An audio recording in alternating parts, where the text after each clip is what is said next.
The wind screamed across the frozen steppe like the howl of a dying mammoth, carrying with it the smell of snow and distant blood. Lira pressed her back against the icy wall of the rock overhang, clutching the tiny bundle of furs that held her newborn daughter.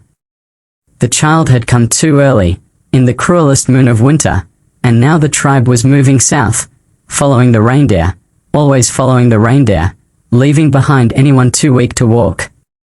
Her mate, Karg, had died 3 days earlier. A cave lion had taken him while he tried to protect the last wounded horse.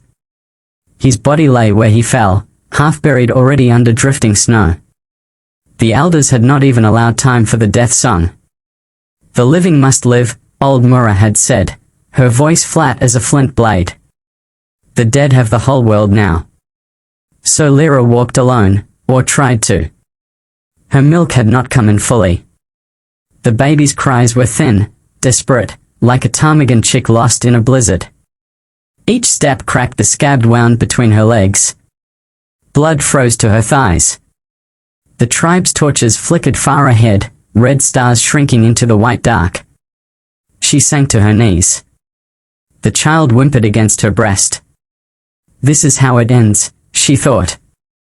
40,000 winters ago, on a plain that would one day be called Ukraine, a woman and her daughter would simply disappear, 2 more bones for the wolves. Then she heard footsteps, heavy, deliberate, coming back. A silhouette appeared against the moonlight, broad shoulders wrapped in wolf fur, a spear slung across his back, face hidden beneath a hood of white fox. He moved like someone who had already decided something terrible. When he knelt in front of her, he pushed the hood back. Thorn. She knew him the way every woman in the tribe knew every man who might one day claim her, by reputation, by the scars on his arms, by the way he never quite looked anyone in the eye for long. Thorn was the quiet one, the orphan raised by his cruel uncle after hyenas ate his parents. He was 22 winters old, strong from hauling mammoth tusks, but he carried no wife, no children. The other men mocked him for it.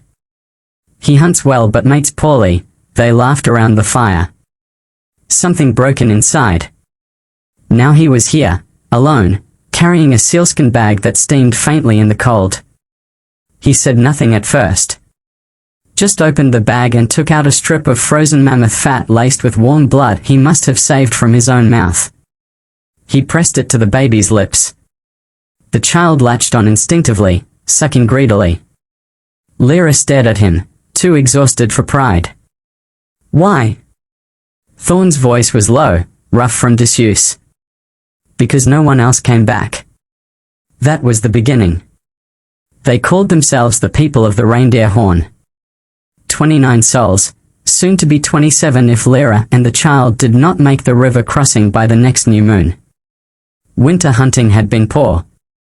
2 elders had already walked out into the snow rather than drain the group's strength. Survival demanded hard choices. And the hardest choice of all, for a woman whose mate had died, was this: find a new protector quickly, or be left behind.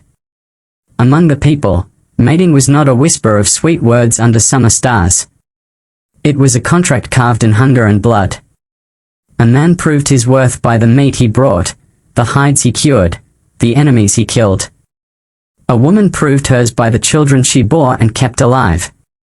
Love was a luxury only the very lucky, or the very dead, could afford. Lira had been lucky once. Karg had been loud, laughing, generous with his kills.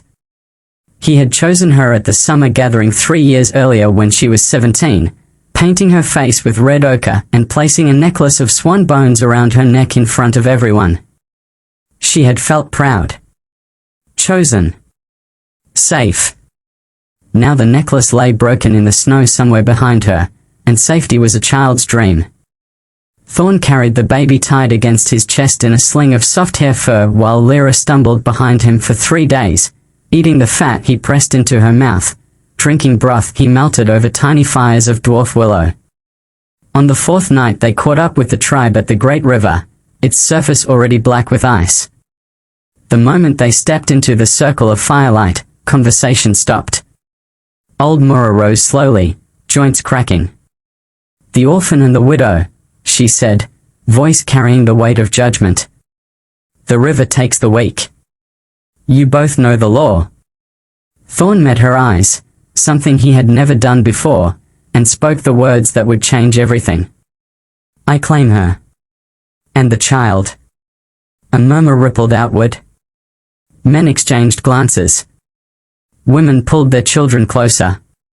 To claim a widow was not forbidden, but it was rare. The dead mate's brothers usually took first right. Karg had no brothers left alive. Still, custom said the woman must agree publicly, and the man must pay a bride price to the tribe, usually meat or tools or rare shells from the far sea. Thorn owned almost nothing. His uncle had taken his inheritance long ago. Mura's lips curled. "With what, orphan? You have no tusks, no amber, no horsehide tent. You bring a mouth that eats but does not feed." Thorn reached into his pouch and drew out a single object. He held it up to the firelight. A lion's canine tooth, still crusted with dried blood, Karg's blood. The same lion that had killed Lira's mate. Gasps rose around the circle. Thorn's voice did not waver. "I tracked it for 2 days. I killed it alone. Its skin will warm the child. Its meat will feed the elders for half a moon. Its claws will make needles for the women." He dropped the tooth at Mura's feet like an offering. Then he turned to Lira.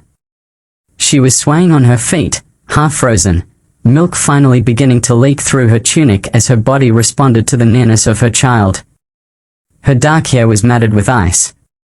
Her eyes, once bright as summer grass, were dull with exhaustion and grief. But when Thorn looked at her, really looked, something shifted inside her chest. He was not handsome the way Karg had been. His nose had been broken twice. A scar ran from his left ear to the corner of his mouth, pulling his expression into a permanent half-snarl. His hands were too large, his shoulders too wide, as if the gods had built him for carrying the world and then forgotten to teach him how to set it down. He spoke softly, so only she could hear. "I will not touch you until you ask me. The child will never go hungry while I breathe.